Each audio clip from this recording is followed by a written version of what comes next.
जय हिंद दोस्तों, मैं योगेंद्र सैनी और आप हैं गवर्नमेंट किंग चैनल पर। आज की डिक्टेशन राजस्थान पत्र का गति 96 शब्द प्रति मिनट, दिनांक 29 जून। टॉपिक विभाजन से बचिए। दोस्तों, अगर आप चैनल पर नहीं हैं तो चैनल को सब्सक्राइब करें और बेल आइकन को भी दबा दें ताकि आपको हमारी वीडियो सबसे पहले मिले। और अगर दोस्तों वीडियो पसंद है तो वीडियो को लाइक, शेयर एंड कमेंट जरूर करना। चलिए दोस्तों, डिक्टेशन करते हैं स्टार्ट। मन को कीजिए एकाग्र। डिक्टेशन स्टार्ट होगी 5 सेकंड में। रेडी। उत्तर प्रदेश सरकार ने अपनी बोर्ड परीक्षा के 20 टॉपर्स छात्र छात्राओं के गांवों तक पक्की सड़क बनाने का फैसला किया है। डॉक्टर APJ अब्दुल कलाम गौरव पंथ योजना के तहत बनने वाली सड़कों पर इन छात्र छात्राओं के नाम का बोर्ड भी लगाया जाएगा।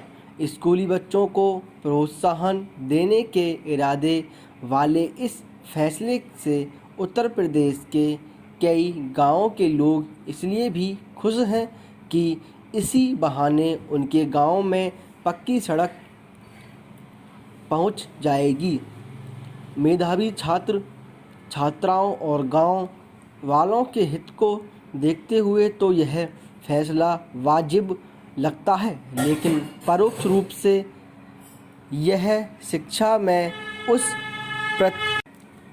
प्रतिद्वंदी को और बढ़ावा दे सकता है जिसके खिलाफ शिक्षा शास्त्री लगातार आगाह करते रहे हैं।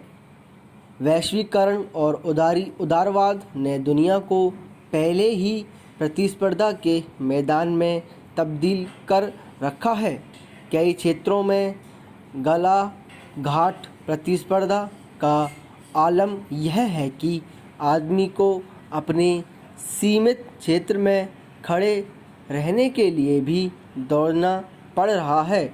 स्कूल कॉलेज भी अगर छात्र छात्राओं को शिक्षा और संस्कार की मजबूत बुनियाद पर खड़ा करने की बजाय उनमें ज़्यादा से ज़्यादा अंक लाने की होड़ पैदा करते हैं तो इससे शिक्षा का मूल उद्देश्य पूरा होता नहीं लगता। शिक्षा का उद्देश्य ऊंची अंक लगाकर ऊंचे पद हासिल करना कतई नहीं है। आदमी भी पांचों अंगुलियां एक जैसी नहीं होती। फिर विविधताओं वाले समाज में सभी छात्र छात्राओं से ऊंचे अंकों की उम्मीद क्यों?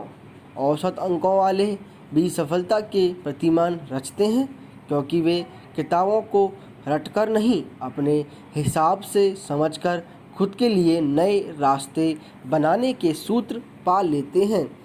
जब सबके लिए समान शिक्षा का नियम है तो अंक प्रतिशत के आधार पर छात्र छात्राओं का वर्गीकरण क्यों किया जाता है? विराम पैरा।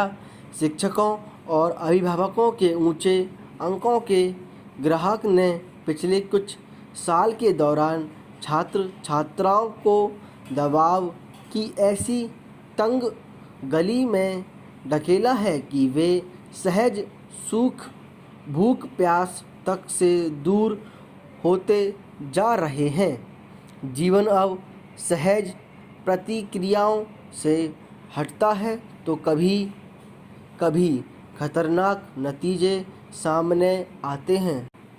छात्र छात्राओं में आत्महत्या के बढ़ते मामले सभ्य समाज के लिए चिंता की बात है। शिक्षा जीवन कर्म से जोड़ने के लिए, जीवन तारों को तोड़ने के लिए नहीं।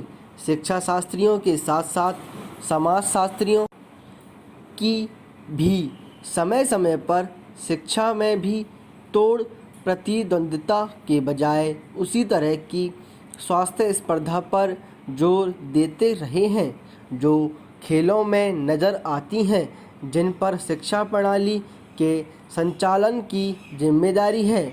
उन्हें ध्यान रखना चाहिए कि चंद टॉपर्स को प्रोत्साहन देने की नीति कहीं बाकी के विशाल वर्ग में उपेक्षा या हीन भावना का कारण तो नहीं बनेगी। स्कूलों में सभी को समान रूप से स्वाध्याय के लिए प्रेरित करने कार्यक्रमों पर जोर दिया जाना चाहिए ताकि सभी अपनी कर्मचारियों को पहचान कर उसे दूर करने में सक्षम हो।